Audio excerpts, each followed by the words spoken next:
Así está Venezuela, una polarización que llevó a los golpes entre diputados chavistas y opositores hoy en la Asamblea Nacional. Ocurrió justamente cuando se debatía la legitimidad del presidente Nicolás Maduro bajo la disposición del presidente de la legislatura, Diosdado Cabello, de negar la palabra a los asambleístas que no reconozcan a Maduro. Los diputados oficialistas arremetiron contra los opositores, causando un gran escenario de violencia que dejó al menos 7 congresistas heridos. Así empezamos la emisión de 24 horas esta noche. Y revisamos otros titulares. Fuertes enfrentamientos entre invasores y policías del Monte Sinaí en Guayaquil. Varias personas resultaron heridas. Detenidos 6 miembros de la banda Los Dragones, que utilizaba taxis legales para secuestros de Express de Quito. La Universidad Luis Vargas Torres de Esmeraldas también deberá devolver valores cobrados de más a sus estudiantes. Otro suicidio de una adolescente en Tulcán reafirma la preocupación sobre un pacto de muerte. Madre de las gemelas nos cuenta lo que vivió en el momento del parto en un baño del aeropuerto de Guayaquil. Un avión se estrella en Afganistán solo minutos después de despegar. Y en corto, conozca más de la piba argentina Máxima, que es lo máximo en Holanda. Además, el desafío de la semana llega con pilotos importados del mismísimo Rally de Dakar.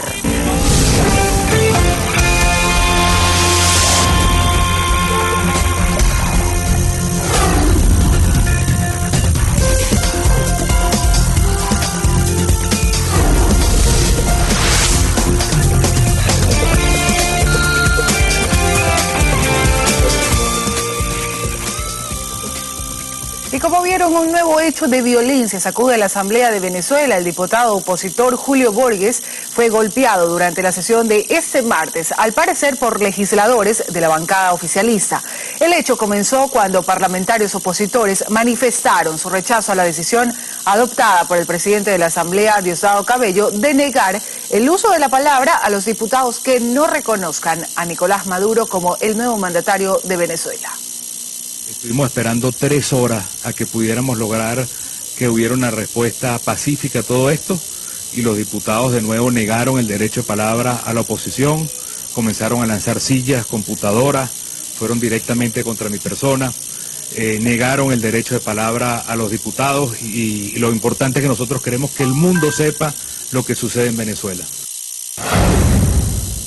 La anunciada ceremonia de posesión de los nuevos ministros en el Palacio de Carondelet quedó postergada para los próximos días.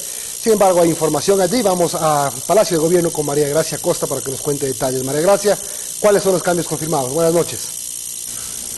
Gracias, Milton. Amigos televidentes, muy buenas noches. Aunque finalmente, como estaba previsto en la agenda del presidente Rafael Correa, no se oficializaron los cambios de gabinete, ya tenemos varios nombres confirmados de quienes ocuparán otras carteras de Estado. Entre estos están Richard Espinosa, quien irá al Ministerio Coordinador de la Producción. Cecilia Vaca ocupará el cargo de Ministra Coordinadora de Desarrollo Social. Patricio Rivera se irá al Ministerio Coordinador de la Política Económica y Fausto Herrera será titular en el Ministerio de Finanzas. Además, Pedro Merizalde será el nuevo ministro de Recursos Naturales No Renovables. Además, se habla de otros cambios que todavía no se han hecho oficiales. Esto en el Ministerio de Cultura, de Educación y también varias secretarías y subsecretarías que serán fusionadas con otros ministerios. Otro cambio importante que se dará en este gobierno será la renuncia del presidente de la Asamblea, Fernando Cordero, para ocupar un cargo en el Instituto Ecuatoriano de Seguridad Social. Escuchemos.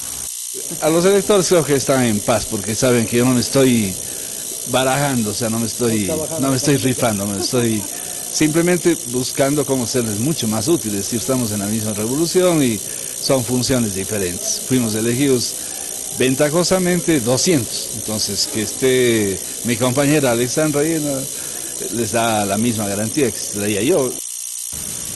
Se espera que el primer mandatario, Rafael Correa, oficialice la próxima semana todos estos cambios entre los miembros de su gabinete. Con esta información, Diana, regresamos contigo a estudios. Muy buenas noches. Buenas noches, gracias por la información, María Gracia. Y en otro tema, el testimonio de un guerrero guaurani que se adjudica el liderazgo en un acto de venganza contra un clan taromenane será vinculado al proceso de investigación que lleva adelante la Fiscalía General del Estado. Lalo Chiriboga reconoce que es un tema jurídicamente complejo. Este es Orengo Tocari, un guerrero guaurani que rompió su silencio ante las cámaras del programa Día a Día, queriendo quitar incertidumbre a la versión de la supuesta matanza de cerca de 30 indígenas taromenane en la selva ecuatoriana. Ha revelado entonces que él fue quien lideró el ataque. Entonces llevamos como 17 lanzas, hicimos llevando en la selva. Nosotros escuchamos la voz de ellos. Entonces, ¿quiénes fueron? Entonces, nosotros atacamos con la lanza, enfrentamiento con la lanza mismo, y matamos por 15 metros, como 15 metros, 20 metros corriendo atrás de ellos. Es sobrino de Ompore y Buganey, los dos guauranis que fueron asesinados el 5 de marzo pasado, y es por ello que decidió tomar venganza. Aunque él no habla de una treintena de taromenanes muertos, dice que fueron 5. 2 en 2, un jovencito. Murió. Y cree que este acto de venganza no debe ser judicializado.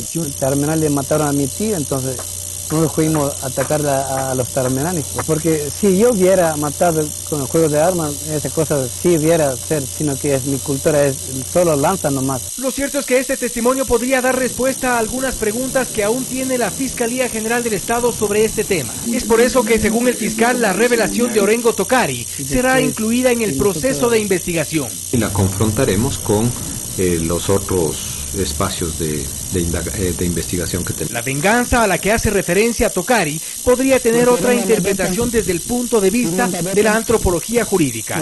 Para nosotros, en nuestra cultura, un acto de venganza es repudiable, ¿no es cierto? Antropólogos me dicen que incluso la venganza tiene unos códigos previamente aceptados por la comunidad que deben ser respetados. Un grupo de fiscales y antropólogos nombrados por la Fiscalía trabajan aún en las investigaciones. Hasta ahora hay testimonios reveladores, pero la Fiscalía busca pruebas tangibles de la supuesta matanza.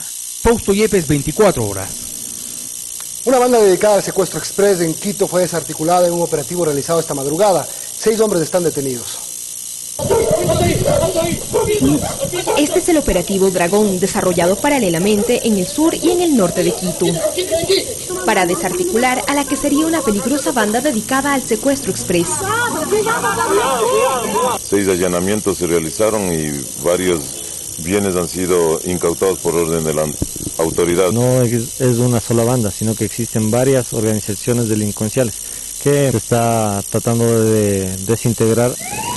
Tras el operativo realizado por la Policía Judicial de Pichincha durante la madrugada de este martes, estos 6 hombres fueron detenidos, quienes aparentemente operaban en el sector del antiguo aeropuerto de Quito y en la Mariscal.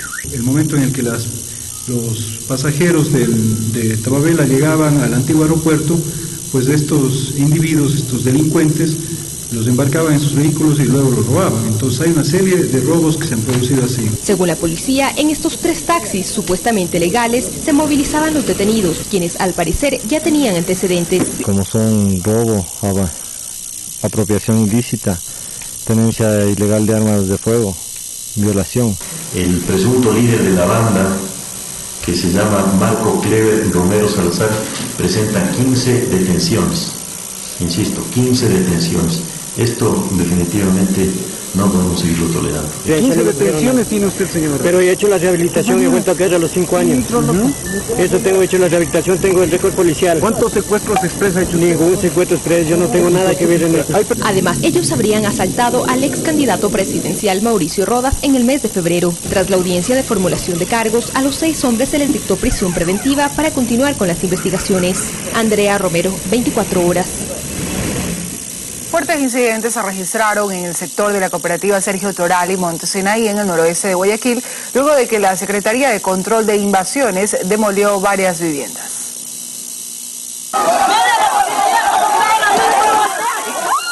Era el pueblo contra el pueblo. ¿Quién lanzó qué piedra? Difícil de distinguir. Pero una de ellas golpeó a un policía. Otra a una moradora de Monte Sinaí que quedó tendida en el suelo. No quiero que me desaloje, mire cómo me hicieron, el mismo policía. Que la violé.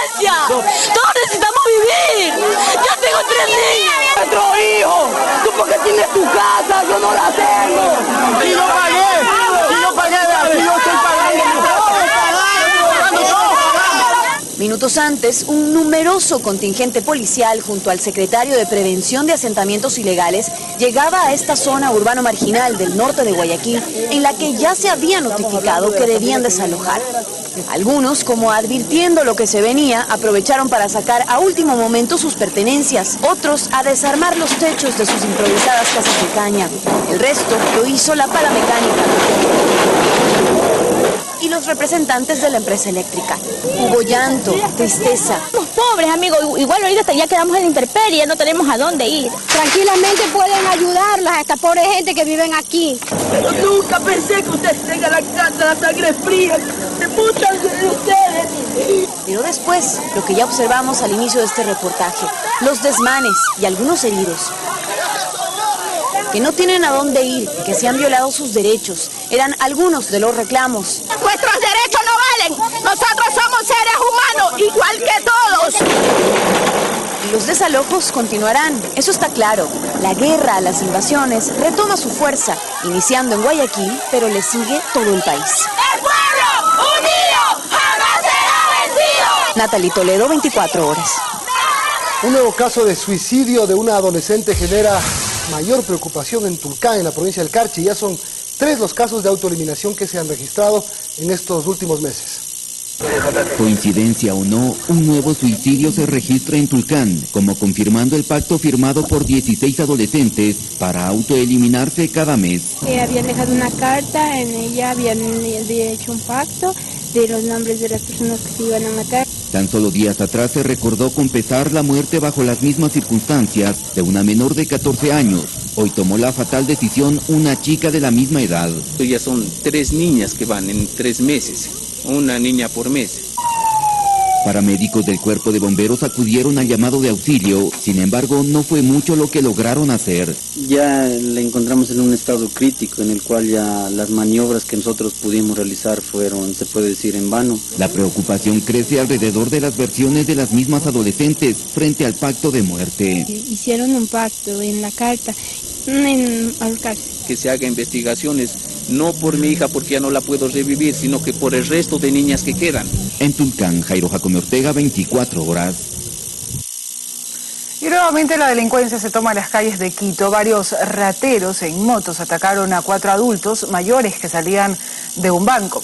Hubo disparos, pero afortunadamente solo heridos leves. A menos de 100 metros del peaje en el túnel Guayasamín, los delincuentes se habían camuflado para dar el golpe en medio del intenso tráfico. Ahí me dispara, abre el vidrio, dame la plata, yo qué plata, no abrí pues ni golpeé.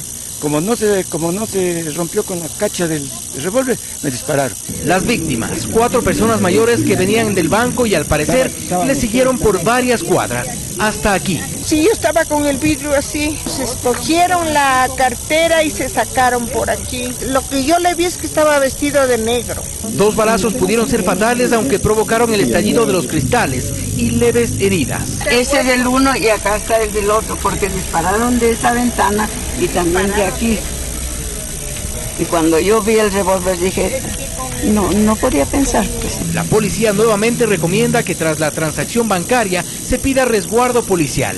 Es lo prudente. La cantidad que sea, no hay ningún problema, la cantidad que sea. Grupo de operaciones motorizadas da el resguardo policial. Testigos dicen que fueron 2 motos, pero lograron fugar. Fausto Yepes, 24 horas. Operativos policiales efectuados en Guayaquil dejaron como resultado la detención de varias personas, todas implicadas en robos. En el primer caso, este hombre fue detenido debido a su supuesta vinculación con el robo a un local de comidas ubicado en el suburbio de Guayaquil. Según los agentes, él y 2 acompañantes más se sustrajeron del sitio aproximadamente $2.000 en efectivo. 3 sujetos ingresan al local Papi Pollo armados y logran identificar al vehículo en el que se trasladaban. En el norte, específicamente en la ciudadela Sauces 4, se decomisó un camión que contenía alrededor de $10.000 de mercadería en alimentos. 2 personas fueron detenidas y según los archivos de la Policía Judicial, presentan antecedentes penales. La mercadería iba a ser trasladada desde la ciudad de Guayaquil a la ciudad de Quito. y este sujeto fue arrestado por supuestamente haber robado a una mujer. Sector de Urdesa, encontramos a los dos ciudadanos en mención, uno de ellos de nombre Zambrano Cedeño Jorge Adrián, de 27 años, y un menor de 14 años de edad. Julio César Saona, 24 horas. Esta tarde se registró un fatal accidente de tránsito en el kilómetro 20 de la vía Daule en Guayas. El percance cobró la vida de un hombre de la tercera edad, mientras que 3 personas resultaron heridas. El hecho ocurrió cuando la camioneta en la que transportaban personas en el Balde invadió el carril estrellándose contra un camión que transportaba mercadería. El conductor de la camioneta huyó y, según testigos, habría estado borracho. El vicecanciller del Ecuador, Marco Albuja, viajó a Perú para conocer directamente la supuesta agresión que involucra al embajador ecuatoriano en ese país. Perú sugirió a Ecuador el retiro del diplomático.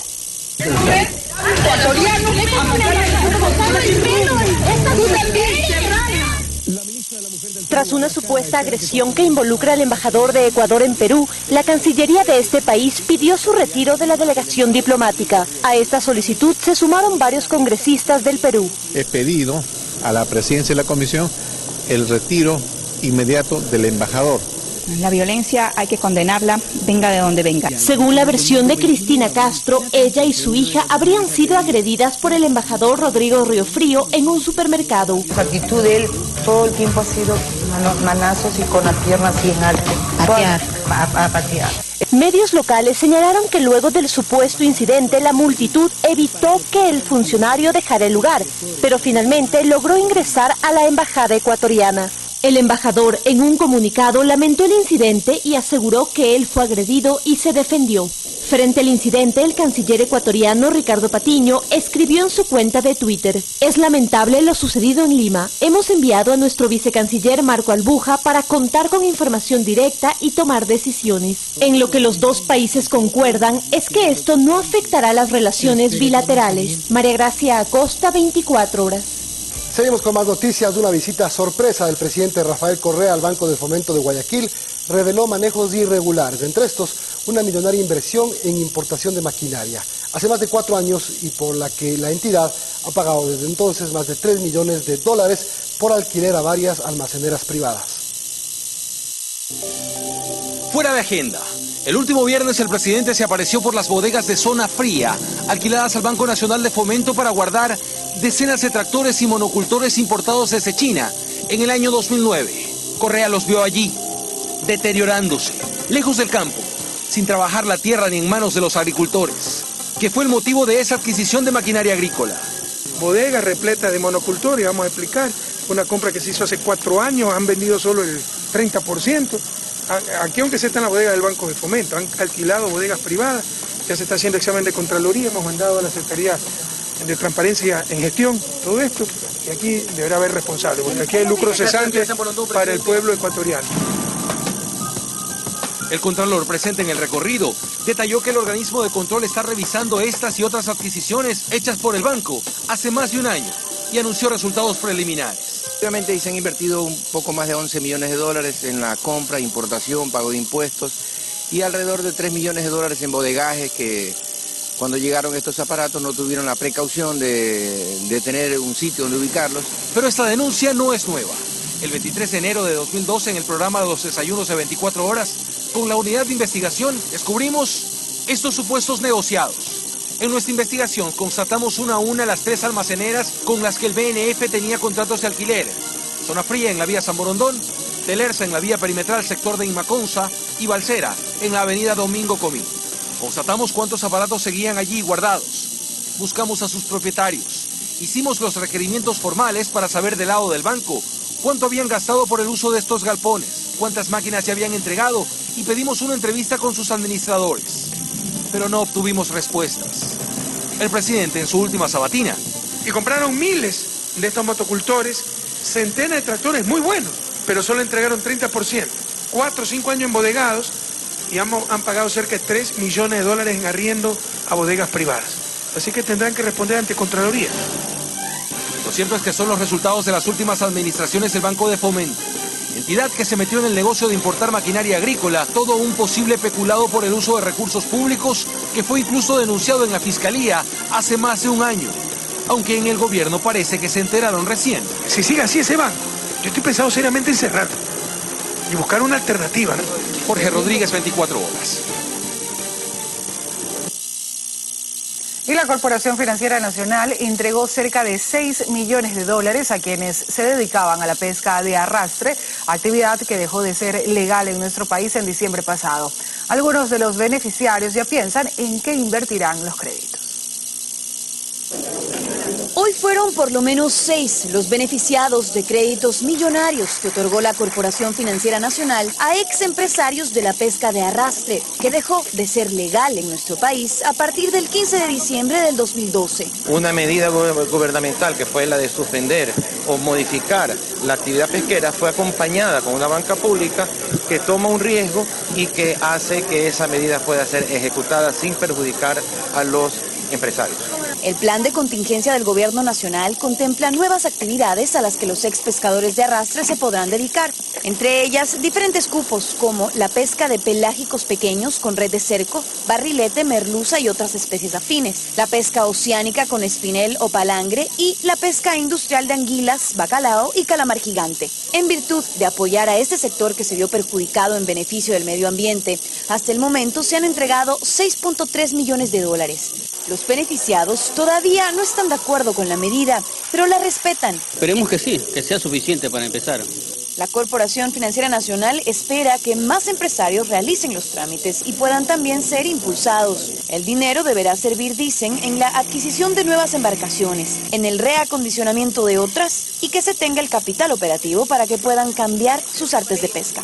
Natalie Toledo, 24 horas. El ministro de Agricultura, Javier Ponce, ratificó la decisión del gobierno de impedir que las empresas bananeras exporten la caja de la fruta sin un contrato.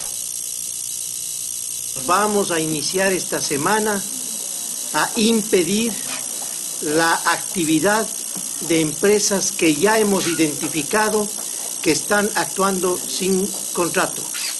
Estamos actuando conjuntamente el Ministerio de Agricultura y Ganadería, las autoridades de aduanas y las autoridades de agrocalidad. La Universidad Luis Vargas Torres de Esmeraldas también deberá devolver los valores cobrados de más a sus estudiantes. Así lo resolvió el Consejo de Educación Superior al investigar desde las denuncias que hicieran los alumnos de las extensiones en Atacames y Quinindé. Además, el centro deberá pagar una multa de 300 remuneraciones básicas por incumplir la gratuidad de la enseñanza. La resolución fue disponer a la universidad el cese inmediato de cobros de valores que contrarían el principio y el derecho a la gratuidad, sancionable entre una multa entre 110 y 300 remuneraciones unificadas. Estudiantes podrán reclamar la devolución de lo indebidamente pagado. La institución tiene que repetir y ver quiénes fueron los que realmente produjeron la violación del derecho, en este caso, a la gratuidad de la educación superior. Otro tema, aún no se retoman los controles para los choferes que salen de la terminal terrestre de La Tacunga, en Cotopaxi, porque los alcoholímetros están dañados. Los alcoholímetros que existen en el terminal terrestre de La Tacunga presentan varios problemas al aplicar la prueba de alcohol a los conductores. Me parece que falta un aparatito para poderse soplar. Técnicos de la Agencia Nacional de Tránsito vienen realizando varios arreglos en las máquinas. En las huellas digitales las máquinas no reconocían y también emitían una información en las licencias como caducadas. La ciudadanía cree importante la funcionalidad de estos dos equipos. Evitar algún accidente, algo. En Cotopaxi, Juan Pablo Toro, 24 horas. Los dos alcoholímetros. Y ahora un hecho que no se ve todos los días. Unas gemelas nacieron en el aeropuerto de Guayaquil. Su madre sintió los dolores de parto en momentos en que trabajaba en una cafetería de la terminal aérea. En este video se aprecia cómo Maribel Zambrano ingresa al baño del Aeropuerto Internacional José Joaquín de Olmedo de Guayaquil y en cuestión de minutos se le presentan los dolores de parto. Fue este hombre quien escuchó los gritos desgarradores de la mujer y buscó ayuda. Yo corrí, ¿no? Cuando ella llegó estaba desesperada, hay otra señora que temblaba Y yo le dije, revisa la parte inferior porque tiene que haber rompido fuente. La joven madre solo recuerda que 2 señoras la auxiliaron, cogieron a una de las gemelas y se la pusieron en su pecho. Fui al baño, pero, porque tenía dolor de estómago, ya ahí ya me dieron los dolores, y ahí sentí que me vino en la cabeza del bebé. Yo me encargué en la parte de la respiración de la paciente. Ya la otra estaba en la barriguita y ya la logramos sacar la primera, se la colocamos aquí. La mamá ocupa una de las habitaciones del área de pensionado de la maternidad Enrique Sotomayor de Guayaquil, mientras que las gemelas están en el área de observación. Las niñas de 35 semanas de vida permanecen en incubadoras.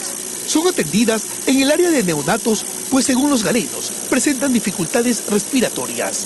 Se encuentran con asistencia pediátrica en cuidados semicríticos. Al mediodía de este martes, la mamá recibió la visita del personal del municipio de Guayaquil, quien hizo la entrega de 2 pañaleras y de una tarjeta de atención médica por 1 año para las pequeñas.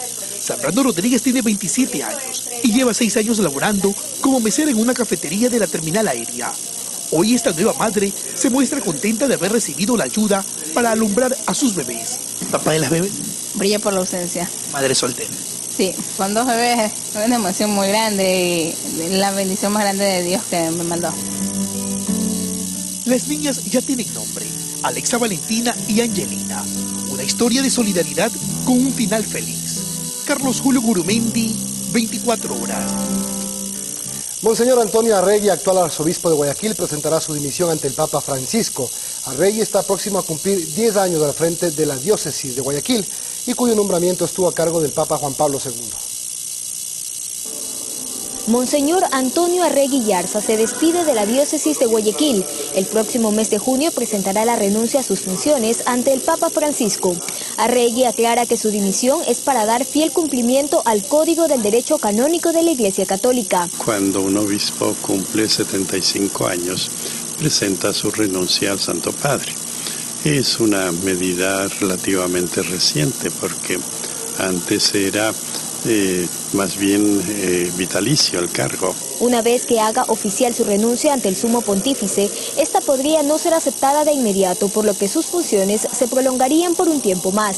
En ese lapso, el Papa deberá escoger al nuevo arzobispo de Guayaquil de una terna de obispos.